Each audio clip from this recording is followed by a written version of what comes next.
The Winter Sky over Europe, 1943.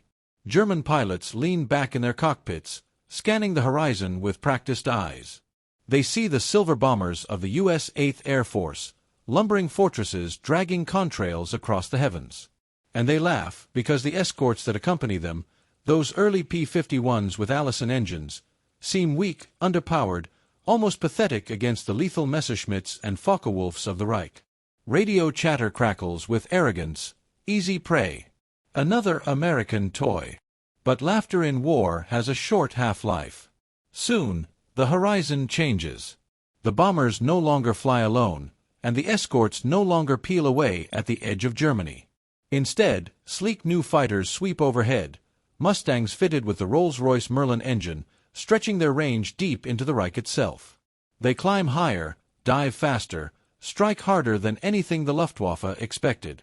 And suddenly, the hunters become the hunted. Imagine the sound, the shriek of 6.50 caliber Brownings spitting fire, the heavy chatter shaking the very frame of the Mustang. In your cockpit, the smell of cordite mixes with oil and sweat as you roll inverted, lining up a Focke-Wulf spiraling helplessly below. The pilot who mocked your machine yesterday now finds himself trapped in its gun sight today. You squeeze the trigger. Tracers carve bright lines across the cold blue sky, and the proud predator of Europe explodes in a blossom of flame. The shift is total.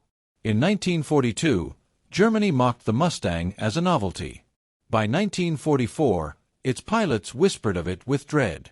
Luftwaffe veterans admitted in debriefings that the Mustang could not be shaken, could not be outrun. It escorted bombers all the way to Berlin, tore through German interceptors, and returned unscathed. The machine they sneered at had become their nightmare. And this is where our story begins.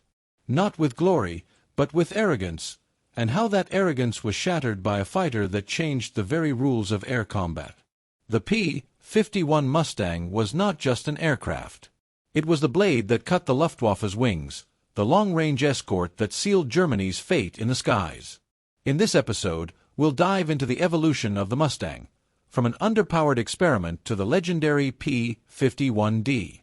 We'll explore the battles where it turned mockery into fear, the technical genius that gave it speed and endurance, and the voices of pilots, German and American alike, who lived through its rise. So fasten your harness, adjust your goggles, and join us as we enter the cold skies of Europe, where arrogance met firepower and laughter turned into silence. If you want more untold stories of machines that shaped history, subscribe now, because this is just the beginning.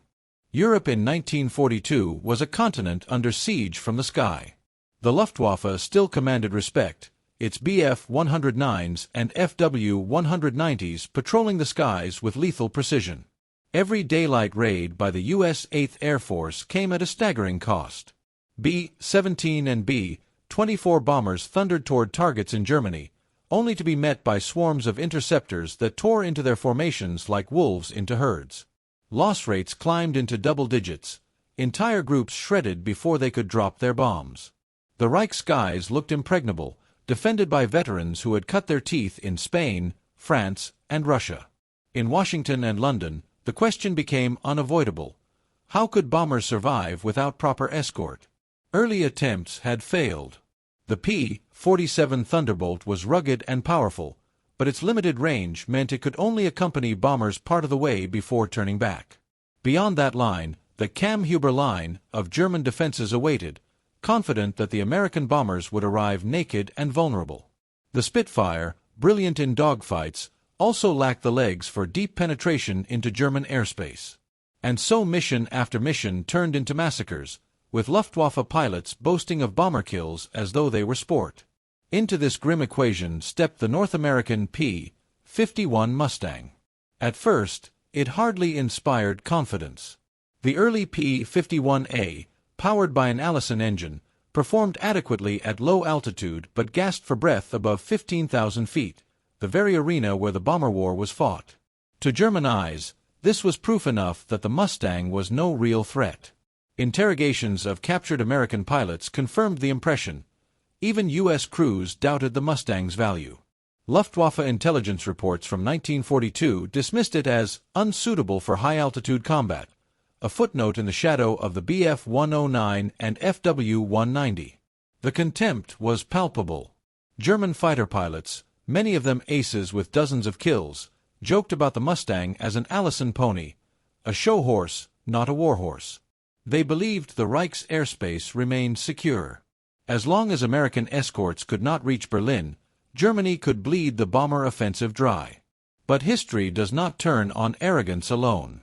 In the laboratories and workshops of Britain, a crucial decision was made: marry the Mustang's sleek airframe to the Rolls-Royce Merlin engine, the same power plant that had carried the Spitfire through the Battle of Britain. The transformation was electric. Suddenly, the Mustang could climb and fight at 30,000 feet, matching or even surpassing the best the Luftwaffe had to offer. Even more importantly, its efficient design gave it unmatched range, enough to escort bombers deep into Germany and back. By late 1943, whispers of this transformation began to circulate among German pilots. At first, disbelief ruled. How could this clumsy outsider, once dismissed as second-rate, suddenly challenge the Luftwaffe on its own terms? Yet reconnaissance photographs and combat reports painted a different picture. American bombers, once slaughtered beyond the reach of P-47s, were now arriving with sleek new escorts clinging to their wings even over Berlin. Luftwaffe pilots who dove in for easy kills found themselves outpaced, outclimbed, and outgunned by Mustangs that seemed impossible to shake. The problem was not just technical, it was existential. The Luftwaffe had built its confidence on the assumption that American bombers could be destroyed faster than they could be replaced. The Mustang shattered that assumption. Suddenly, the Reich cities and factories were vulnerable in ways they had never been before. The Mustang was not just another fighter, it was a strategic weapon, a force multiplier that extended the Allies' reach to the very heart of Germany. For the men in the cockpits, the shift was even more dramatic. American bomber crews, once resigned to suicide missions, began to hope. They looked out their windows and saw Mustangs weaving above them, driving off attackers, returning again and again. Survival rates improved. Missions that had once been dreaded became bearable. Morale lifted, and with it, determination. For the Luftwaffe, the laughter faded. Mockery turned to unease, unease to fear. The Allison pony had become the warhorse of the skies. Every time the silver silhouette of a Mustang appeared on the horizon, German pilots were reminded of their error. They had laughed too soon, and the joke was now on them. This was the problem in stark terms. The Luftwaffe had underestimated not only a machine, but an entire philosophy of warfare. The Americans were not chasing beauty, they were chasing endurance. The Mustang's arrival signaled the end of Germany's ability to dictate terms in the air. And as 1943 turned into 1944, the consequences would become undeniable. The central problem of the Mustang story is deceptively simple. German pilots mocked it as irrelevant, but its transformation into the Merlin-powered P-51 turned ridicule into fear. What seemed an underperforming outsider became the decisive weapon that broke the Luftwaffe's stranglehold over Europe. To understand how, one must move beyond impressions and look into the technical core of the machine, the choices of design, the marriage of airframe and engine, and the doctrine it enabled. The early P-51A was not a fighter destined for glory. Built with the Allison V-1710 engine, it excelled at low-altitude performance but suffocated above 15,000 feet. In the high, cold arena where bombers flew and where Messerschmitts and Focke-Wulfs hunted, the Allison Mustang was a non-threat. German reports in 1942 confirmed this. Luftwaffe analysts labeled it a ground-attack airframe, useful perhaps for reconnaissance or low-level strikes, but not a competitor in strategic air combat. The mockery was not baseless, it was grounded in observed performance. What changed the narrative was the intervention of British engineers. They saw in the Mustang's laminar flow wing and aerodynamic efficiency something extraordinary, wasted by a weak engine. By fitting the Rolls-Royce Merlin, the same power plant that carried the Spitfire to glory in the Battle of Britain, the Mustang was reborn. Its ceiling soared. Its climb rate sharpened.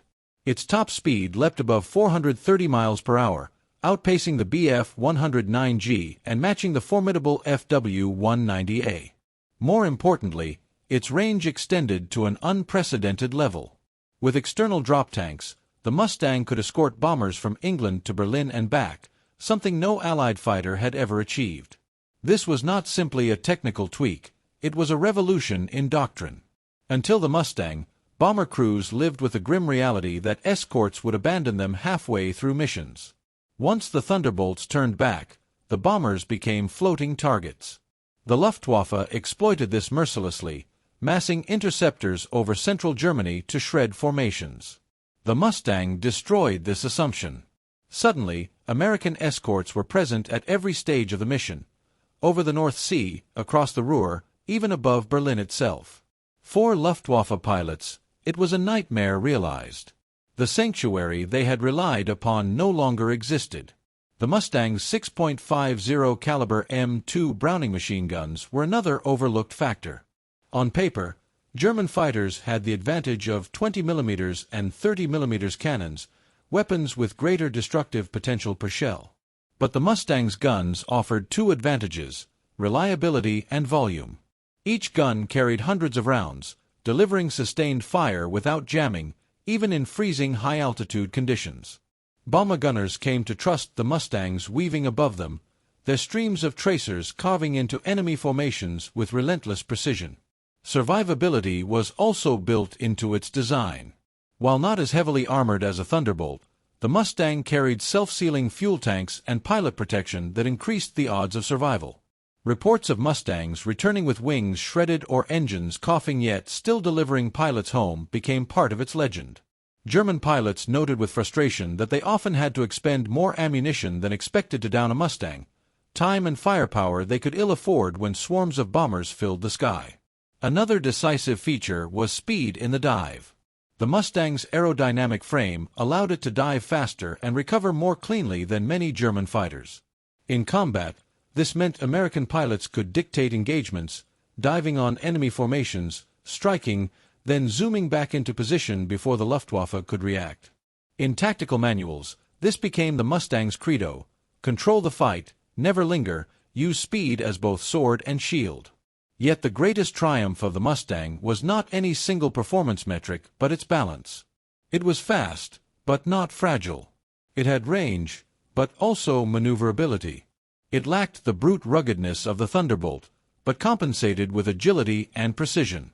In this balance lay the secret of its dominance. German aircraft excelled in specific dimensions, 109s in climb, 190s in firepower, but the Mustang met them in all arenas at once. The transformation in German perception mirrored this shift. Where once the Mustang was ignored, by 1944 it became the most feared opponent in the sky. Luftwaffe debriefings lamented the impossibility of surprise.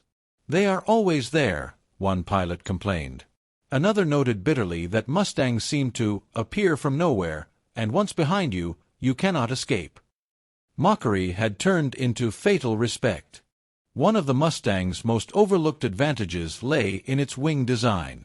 The laminar flow profile, first tested in wind tunnels in the United States, reduced drag dramatically. Where older fighters generated turbulence that wasted energy, the Mustang's smooth wing allowed it to slice through the air with efficiency. This design choice, coupled with the Merlin's power, gave the aircraft not only speed but also endurance. German pilots soon realized that they were facing opponents who could stay aloft longer, maneuver farther, and fight deeper into the Reich than any previous escort. Range became the decisive factor in 1944. With external tanks slung beneath its wings, the Mustang could escort bombers all the way to Berlin, Leipzig, even Vienna. For the Luftwaffe, this destroyed the concept of the defense zone.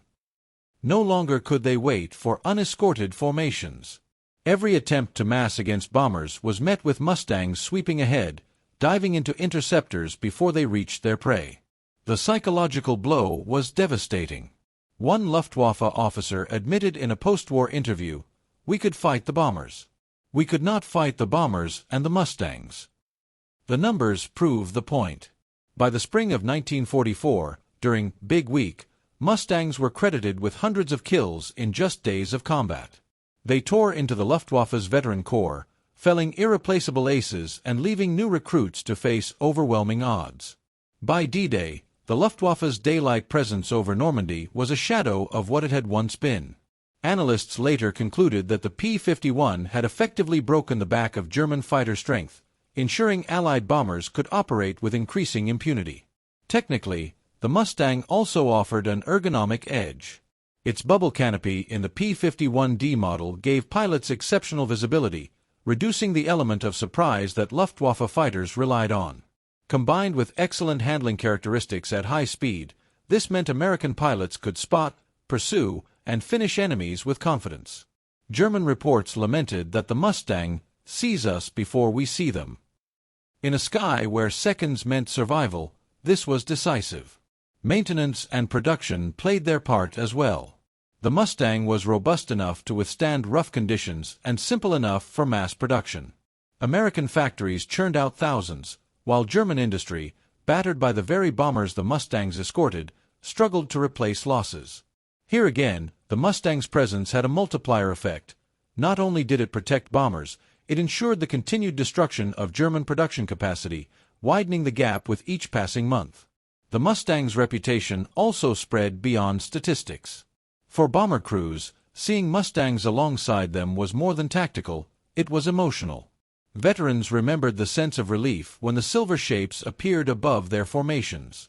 "We felt invincible with them around," one B-17 gunner recalled.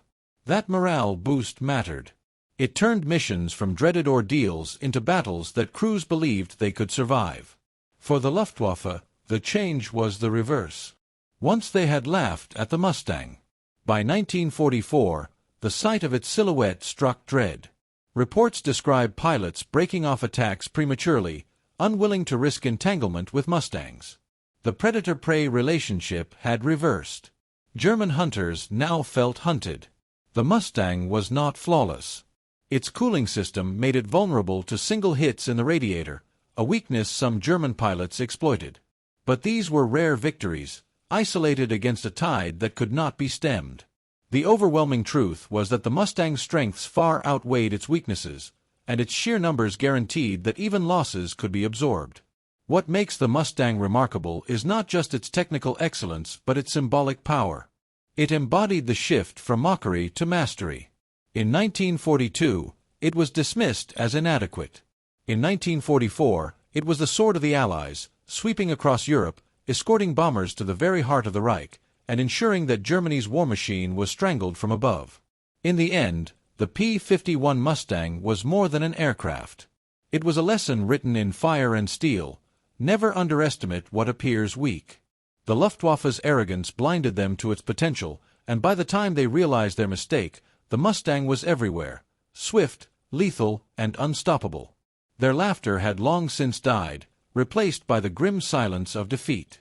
The winter of 1944 descended upon Europe with skies heavy, not only with clouds but with the smoke of burning aircraft.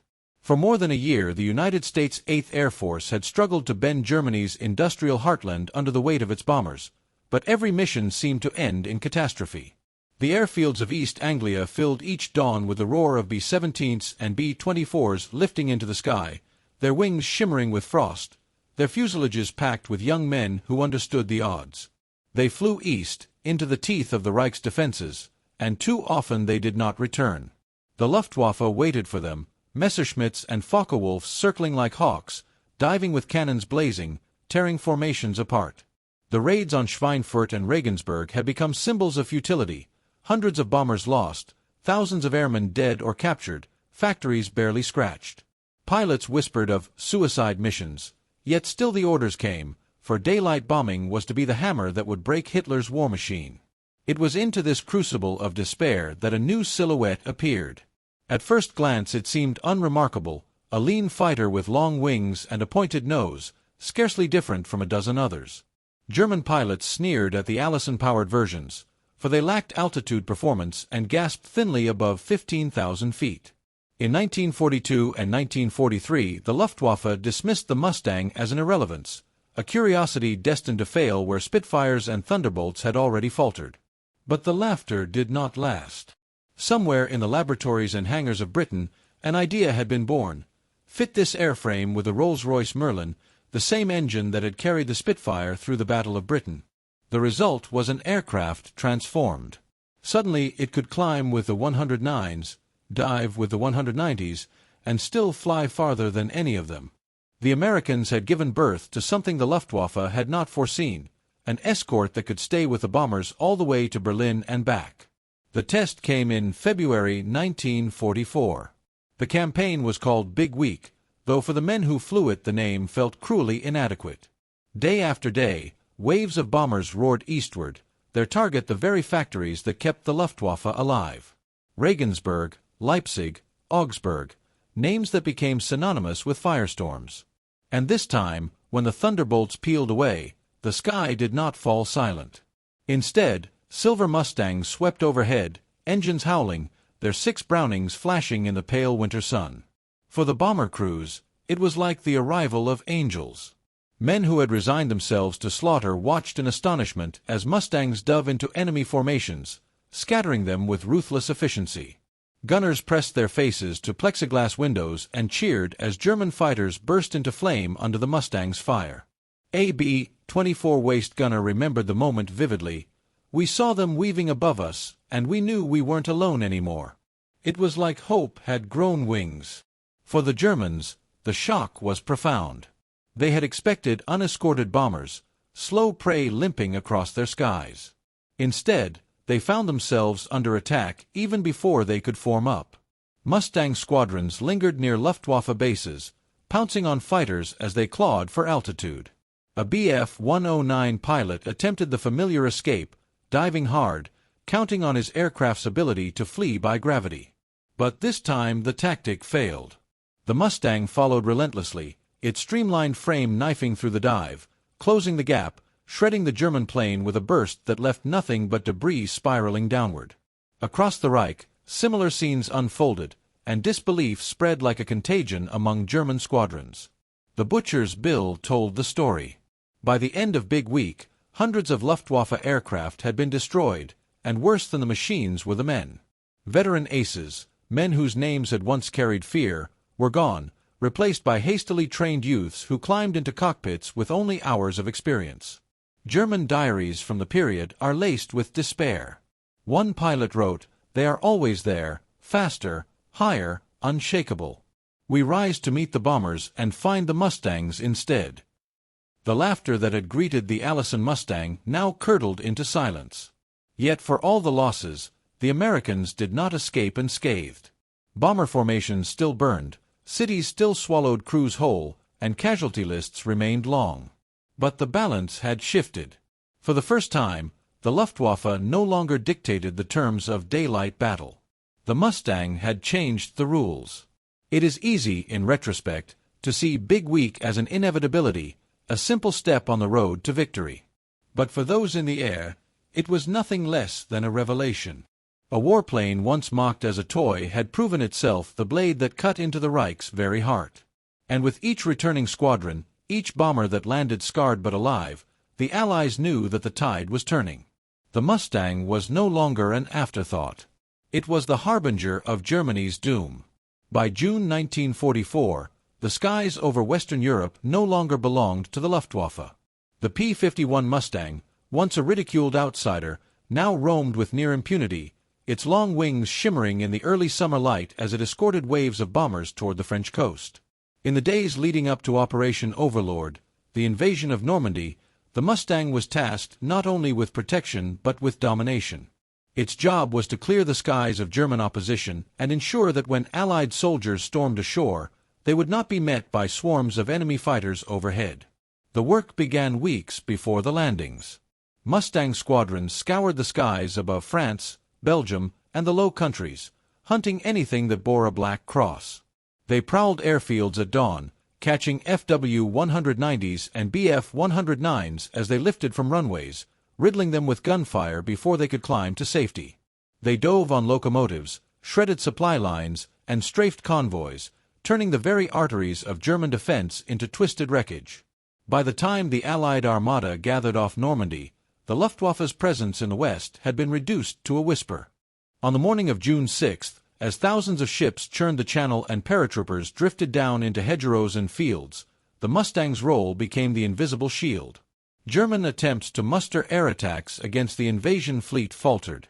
A handful of sorties were launched, brave pilots clawing into the sky from shattered bases, but most never reached the beaches. Mustangs and their companions, Thunderbolts and Spitfires, intercepted them miles inland, cutting them down before they could strike. Veterans of the landings later remarked that the one thing they had feared most, Luftwaffe air power, scarcely appeared at all. That absence was the Mustang's triumph. As the Allied armies pushed inland, the Mustang shifted roles seamlessly. No longer just an escort, it became a hunter and a hammer.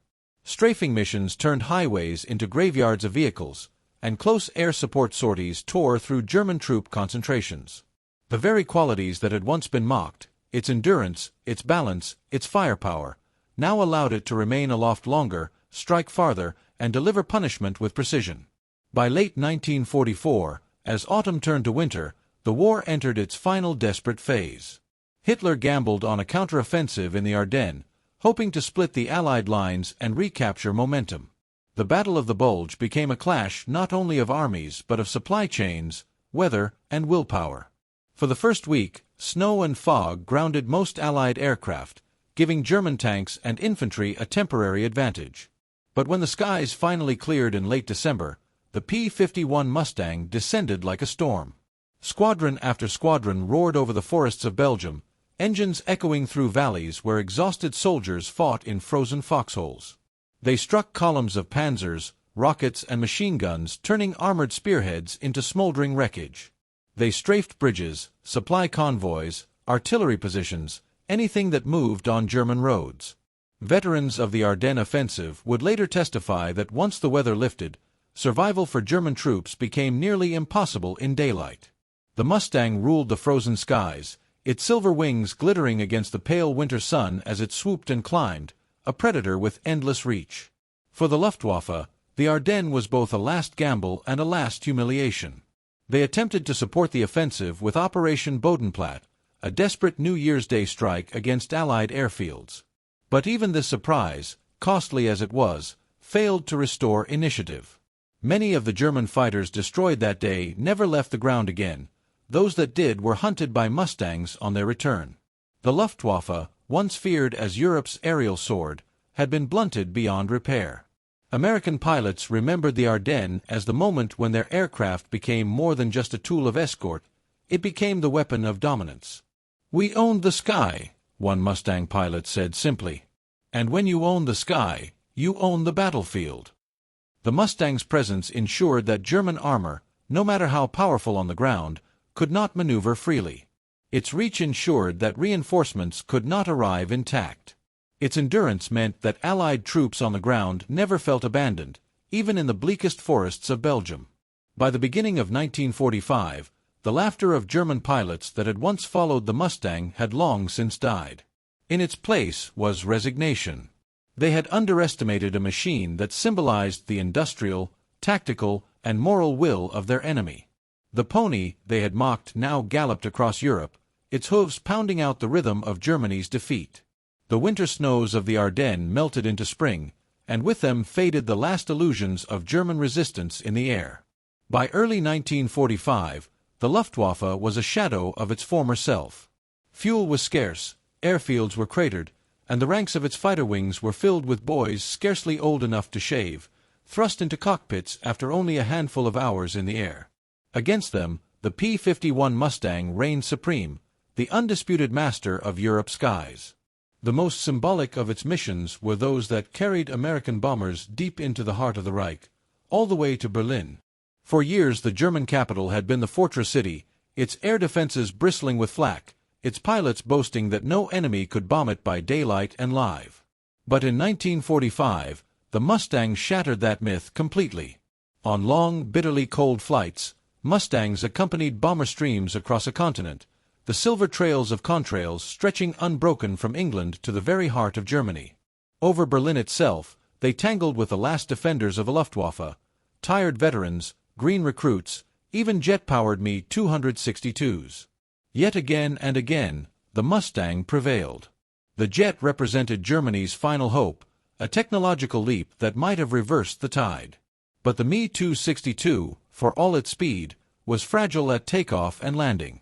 Mustang squadrons quickly adapted, loitering near jet bases, swooping down on 262s as they struggled off the runway or attempted to land. Reports from Luftwaffe units describe the despair. We cannot protect the jets. They are destroyed before they fight. The irony was bitter. The most advanced fighter of the war cut down by the very aircraft once derided as second-rate. The statistics of this period are staggering. By spring 1945, Mustang units claimed thousands of enemy aircraft destroyed, often at kill ratios of 4 or 5 to 1. German bomber formations, once the terror of Europe, had ceased to exist. Fighter units bled dry. Even the training schools were not safe. Mustangs swept low to strafe airfields, shattering fledgling squadrons before they could ever take to the sky in force. The Luftwaffe, once the sharp sword of blitzkrieg, had been broken into fragments. For American pilots, the final months of the war carried a strange duality. There was triumph, yes, the exhilaration of total dominance, the sense of writing history with every sortie. But there was also melancholy, even pity. Many remembered the young German pilots they shot down, boys sent aloft in hopeless battles. It stopped feeling like fighting an enemy, one Mustang ace recalled. It felt like killing children. Such confessions highlight the grim truth. By the end, the Luftwaffe no longer represented a professional rival, but a desperate, collapsing remnant. On the ground, the consequences were profound. Allied armies advancing across the Rhine did so under skies owned entirely by Mustangs and their companions. German columns moved by night if they dared move at all. Daylight meant annihilation from above. In every village and every city, the wail of engines overhead became a symbol of inevitability. To German civilians, the Mustang was both terror and prophecy, the sound of defeat approaching. To Allied troops, it was reassurance. Wherever they marched, the sky was theirs. The final escort missions over Berlin were remembered as both brutal and decisive. Bombers unloaded with precision on the last surviving factories, rail hubs, and oil refineries.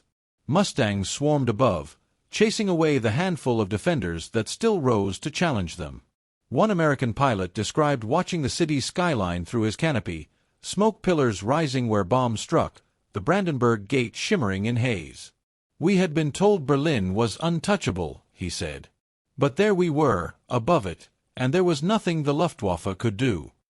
When the guns finally fell silent in May 1945, the P-51 Mustang stood as both symbol and tool of Allied victory. It had not fought alone. Spitfires, Thunderbolts, Typhoons, and countless bomber crews shared the burden, but it was the Mustang that had carried the war deep into Germany, that had hunted the hunters, that had broken the back of the Luftwaffe. From the laughter of 1942 to the silence of 1945, its journey mirrored the larger arc of the war: underestimation, struggle, transformation, and triumph. For the Germans who once mocked it, the irony was total. They had dismissed it as a curiosity, a machine unworthy of fear. Yet in the end, it was the Mustang's long shadow that fell across their final days. It escorted the bombers that dismantled their factories, strafed the columns that tried to retreat, and chased the last fighters from the skies. If ever there was a machine that embodied the collapse of Nazi Germany's dreams of air supremacy, it was this lean, silver predator. The Mustang was not merely a fighter. It was a message written in contrails above Europe. The Reich could no longer protect itself, not even its capital. And when the enemy can no longer command its skies, its fate is sealed. The P-51 did not beat the Luftwaffe by accident. It broke the German hold on the European sky because it exposed a string of strategic and tactical errors baked into Luftwaffe doctrine, mistakes that looked sensible in peacetime briefings but lethal under the pressure of total war. This section pulls apart those mistakes and stitches them against what the Mustang actually brought to the fight: range, balance, and a doctrine of persistent escort rather than episodic interception. Start with the obvious. The German fighters were superb at certain tasks. The Bf-109 was an elegant stalker, excellent climb, instant acceleration, razor-sharp turn rates in the hands of an experienced pilot. The FW-190 was a brutal close-in slugger, heavier, more stable at low altitudes, and packing guns and firepower that could rip a bomber's skin from 100 yards. On paper, these attributes explained Luftwaffe confidence: destroy the bombers in the choke points, then return to base. But those strengths were optimized for a battlefield shaped by short-range sorties from nearby fields, not for an opponent that could project power across a continent. The Mustang arrived and revealed a yawning mismatch between tactical strengths and strategic needs. Where the Bf-109 and FW-190 excelled in local performance, the P-51 was designed, after its Merlin conversion, to be competent everywhere. High ceiling, excellent dive recovery, dependable acceleration, and crucially, range. In the sky as in chess, contesting only the next move, a climb, a turn, a burst of cannon fire, is insufficient if your opponent can choose the board itself. The Mustang chose the board by escorting bomber streams to the Reich's doorstep. German fighters could no longer pick convenient ground to meet them. That strategic mismatch exposed the Luftwaffe's first major error, an assumption that geography favored them. German planners believed their centrally placed, forward airfields and dense radar/flak networks let them mass interceptors in the zones where bombers would arrive unescorted. This calculus ignored industrial realities. Allied factories could produce a flood of fighters and the logistics to keep them flying, and it underestimated an engineering pivot. The laminar flow wing plus Merlin engine turned the Mustang into a long-legged predator. Once Mustangs could reach the Ruhr and Berlin, the Luftwaffe's defense zones became hunting grounds for Allied escorts. The second error was doctrinal, fetishizing the ace and the dogfight over coordinated, attritional defense. German fighter tactics prized individual skill and quick kills, a doctrine that produced astonishing aces but a brittle system when attrition and mass came into play. The Allies, by contrast, increasingly fought as teams. Escort boxes, mutual support, continuous presence, a style the Mustang was tailor-made to enable. The result was psychological as much as physical. Luftwaffe pilots who expected brief duels found themselves trapped in prolonged engagements, burning ammunition and morale against escorts that would not yield. A third mistake was technological and administrative, failing to field a truly effective long-range interceptor in time. Germany certainly experimented. Jets like the Me-262 represented a leap, but a terrifying combination of political interference, production bottlenecks, fuel shortages, and Hitler's insistence on using jets as fighter bombers delayed their decisive impact. Even where the Me-262 could have struck a tactical blow, it remained vulnerable on the runway and during low-speed flight. Mustangs learned to hunt jets during takeoff and landing windows. Speed without survivability proved a poor trade. In short, Germany chased spectacular performance without the operational system that would let that performance be decisive at scale. Tactically, the Luftwaffe also misread the Mustang's armament philosophy. German designers prized heavy cannons that delivered a few devastating hits, but cannons were often unreliable in sustained skirmishes and could fail in cold, high-altitude conditions. The Mustang's 6.50 Browning machine guns were less glamorous but delivered a dense, reliable stream of fire that shredded control surfaces and engine cowlings with frightening effectiveness. Against dense formations and coordinated defense, volume and reliability trumped singular punch. Logistics and production compounded these mistakes. American industry could replace losses and sustain high-tempo operations. German industry, by 1943-44, faced bombing that directly damaged the factories producing fighters, engines, and trained crews. The Mustang therefore benefited not only from design, but from an industrial base that could put numbers in the air and keep them there. When doctrine meets attrition, numbers matter as much as performance.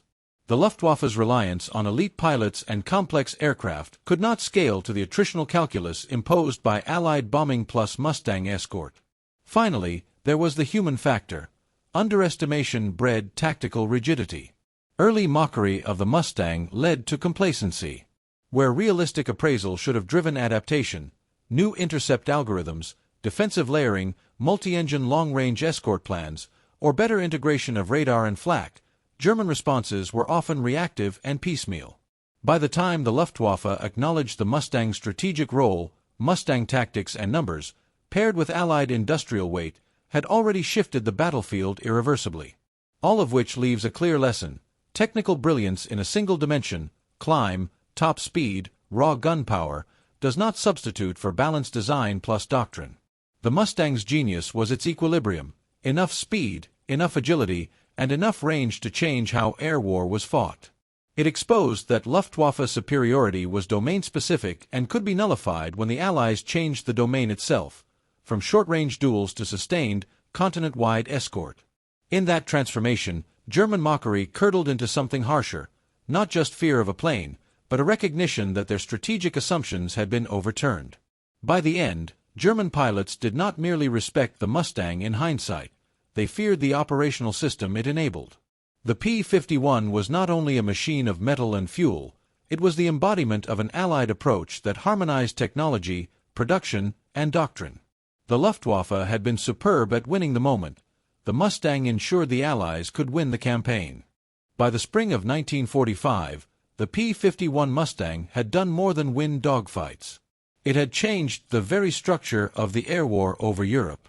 The Luftwaffe, once the terror of the continent, was by then broken, bled white of its aces, stripped of fuel, and locked in defensive spasms against enemies it could no longer outmaneuver or outproduce. At the heart of that collapse was the steady, silver presence of the Mustang. The most immediate consequence was strategic. Before the P-51 entered the fight in strength, the Allied daylight bombing campaign was at risk of collapse. The raids on Schweinfurt and Regensburg had shown that unescorted bombers could not survive deep inside German airspace. The Thunderbolt and Spitfire, valiant as they were, simply lacked the range to escort to Berlin.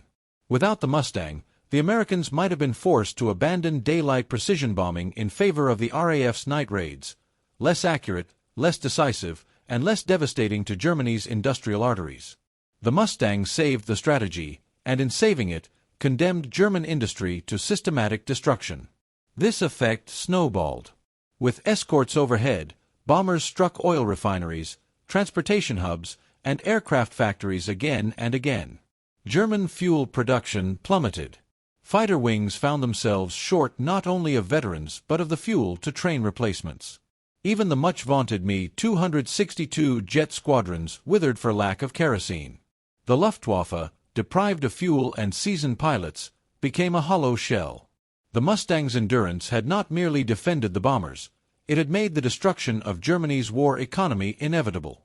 On a psychological level, the Mustang altered the morale balance of the war.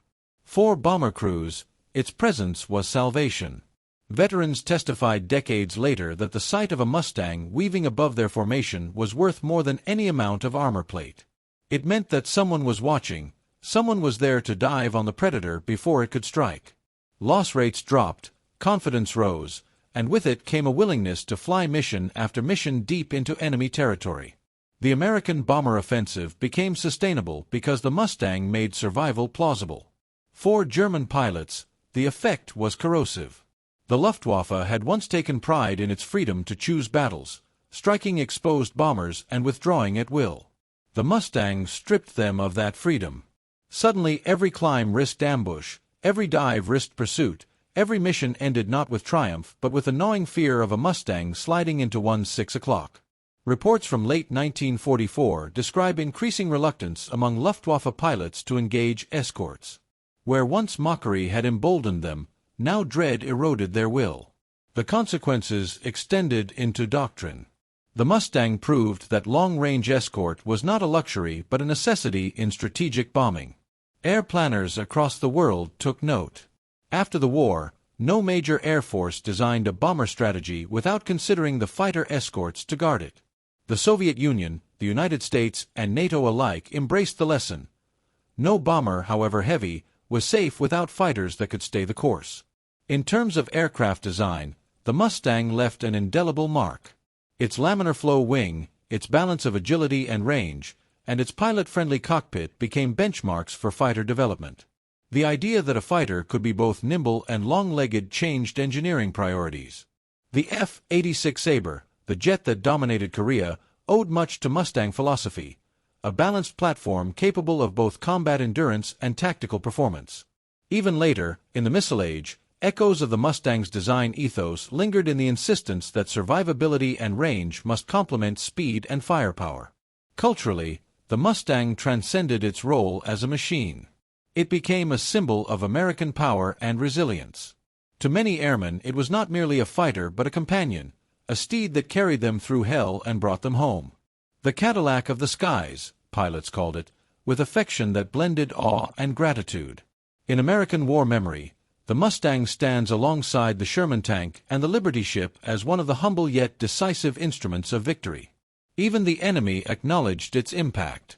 Post-war memoirs of Luftwaffe officers often cite the Mustang as the turning point. Some admitted, with bitterness, that they had laughed at it in 1942, only to curse its presence in 1944. Others conceded that no amount of German ingenuity could offset the strategic leverage the Mustang gave the Allies. One officer summarized it starkly, "With the Mustang, the Americans owned the skies. Once they owned the skies, the war was lost." The Mustang's influence reached beyond World War II itself. In Korea, surplus Mustangs fought again, this time in ground attack roles, showing that their rugged design still had value in the jet era. In air museums today, its sleek frame draws crowds not only for nostalgia but because it represents a philosophy of war, that survival and persistence, coupled with balance, can defeat brilliance that burns too brightly and dies too soon. The long-term cultural echo is undeniable. Films, memoirs, and documentaries repeatedly return to the Mustang story, not simply as hardware but as narrative. It is the story of arrogance humbled, of a fighter mocked as useless becoming the weapon of victory. It embodies a lesson that extends beyond aviation. Underestimate nothing, for resilience often proves more decisive than glamour. In the final tally, the Mustang's legacy is threefold. It broke the Luftwaffe in the field, it cemented the viability of daylight strategic bombing, and it reshaped global doctrine for generations. Its roar over Europe was not merely the sound of engines, it was the sound of history turning. The P-51 Mustang began its life as an afterthought, dismissed even by the men who would later owe their lives to it. In 1942, Luftwaffe pilots laughed at the little American fighter, mocking its weak Allison engine, its middling climb rate, its lack of teeth at altitude. They believed it would fade into obscurity, a footnote in the grand theater of the air war. But history has no patience for arrogance, and the skies of Europe soon proved that the machine the Germans had ridiculed was in fact the blade that would cut their wings. The transformation was total. Fitted with the Rolls-Royce Merlin, the Mustang became more than an aircraft. It became a doctrine, a philosophy of war made flesh and steel. Its range ended the sanctuary of the Reich, its firepower blunted the claws of the Luftwaffe, and its endurance ensured that American bombers struck again and again until Germany's war economy collapsed. By escorting to Berlin and back, the Mustang did not merely protect missions, it reshaped the strategic map of the conflict. The lesson is as stark as it is enduring. Contempt is no substitute for analysis, and laughter is no armor against resilience. The Luftwaffe's sneers turned to silence because they mistook style for substance. They built fighters for duels, and they lost to a fighter built for campaigns. The Mustang was not the fastest, not the most glamorous, not the most heavily armed, but it was balanced, reliable, and omnipresent. And in war, presence is power. For the men who flew it, the Mustang was more than a machine. It was a trusted partner, the silver guardian that appeared in the sky when hope seemed lost. For the enemy, it was the shadow that never lifted, the hunter that appeared where none should be, the whisper that victory was gone. That duality, beloved by some, feared by others, is why it endures as one of the greatest fighters in history. So what do we carry from this? Not just admiration for an aircraft, but a warning against arrogance, a reminder of the power of endurance, and a testament to how technology, when fused with doctrine and willpower, can decide the fate of nations. The P-51 Mustang teaches us that victory is rarely about brilliance in isolation. It is about balance, persistence, and the courage to adapt. And now, as we close this story of laughter turned to dread, I invite you to stay with us. If these journeys into the forgotten corners of history speak to you, subscribe to the channel, ring the bell, and share this story. Because the past is not silent, it roars, like a Merlin engine at full throttle, reminding us that every machine, every decision, every lesson carved in fire has something to say. The German pilots mocked the Mustang. But when the war ended, the only sound above Berlin was its voice.